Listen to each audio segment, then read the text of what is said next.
युद्धों को जीतने का काम किया और पेशवा बाजीराव प्रथम से लेकर फडणवीस पेशवा चतुर्थ तक उनकी बिगड़ सलाह के मराठा साम्राज्य में कोई योजना नहीं बनती थी। उनको सब काकाश्री के नाम से संबोधित करते थे। बाजीराव पेशवा की प्रेमिका मस्तानी भी उनके बिगड़ कोई योजना में हिस्सा नहीं लेती थी।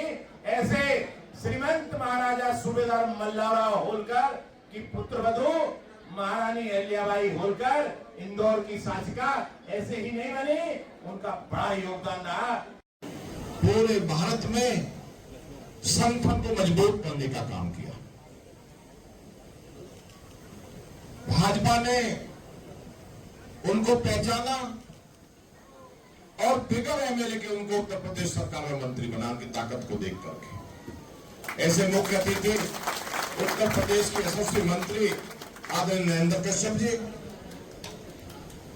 यहाँ के नौजवान ऊर्जावान जिला अध्यक्ष भाजपा के आदरणीय अभिषेक शर्मा जी, इस विद्यालय के एमडी आदरणीय मयंक अग्रवाल जी, इस प्रोग्राम के आयोजक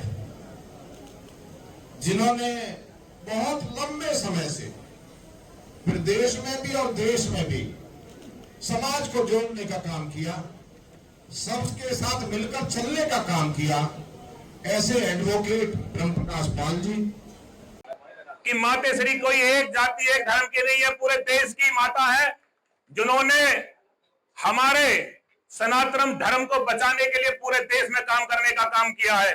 और आज गौतम बुद्ध नगर में इतनी बड़ी संख्या में मंत्री जी, ये सिर्फ गौतम बुद्ध नगर के लोगों का कार्यक्रम है। जो बाहर से लोग आए हैं सब अतिथि हैं।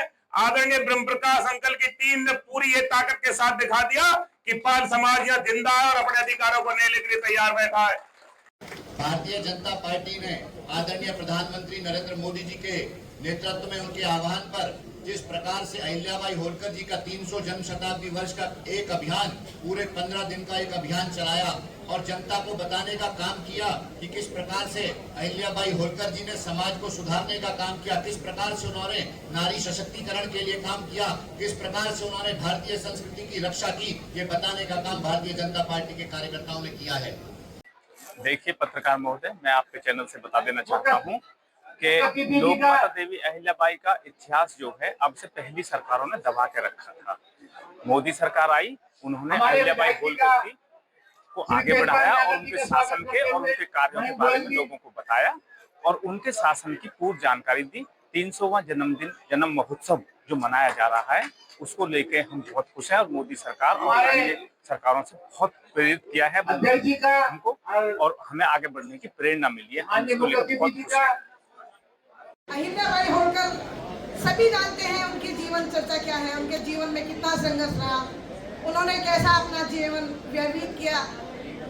बड़े अच्छे तरीके से उन्होंने अपने जीवन को बहुत ही संघर्ष किया। उन्होंने महारानी अहिल्याबाई होलकर एक प्रसिद्ध मराठा शासिका थी जो मध्य भारत के मालवा क्षेत्र में होलकर राज्य की शासिका थी। उन्होंने 1767 से 1795 तक शासन किया और उनकी कुशल प्रशासन, सामाजिक सुधार और परोपकार के लिए उन्हें जाना जाता है। अहिल्याबाई का जन्म 31 मई 1725 में हमारी माता लोक माता अहिल्याबाई जी का चित्रण है। अखिल भारतीय पाल महासभा कीर्तन नोएडा में 300वीं जयंती समारोह में आपको नमन क्या कहेंगे? देश के लिए गौरव की बात है, गौतम बुद्ध नगर के कार्यकर्ताओं के लिए, पाल समाज के लिए सम्मान की बात है कि आज हजारों की संख्या में अखिल भारतीय पाल महासभा के हमारे कार्यकर्ताओं ने, पदाधिकारियों ने राजमाता अहिल्याबाई होलकर का भव्य जन्मदिन मना के अपनी आस्था को व्यक्त किया।